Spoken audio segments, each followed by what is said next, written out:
Welcome to recipe house. আজ আমি বানাবো পালং শাকের পকোড়া।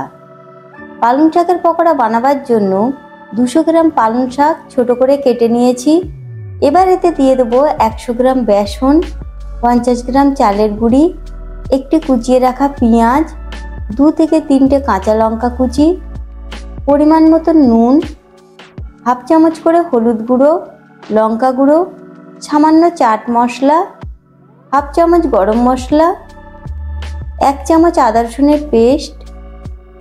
এবার এতে সামান্য জল দিয়ে ভালো করে মেখে নেব।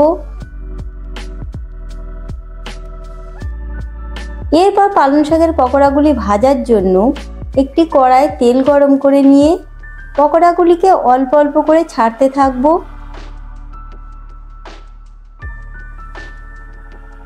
মিডিয়াম ফ্লেমে উল্টে পাল্টে পকোড়াগুলিকে মুচমুচে করে ভেজে নিতে হবে।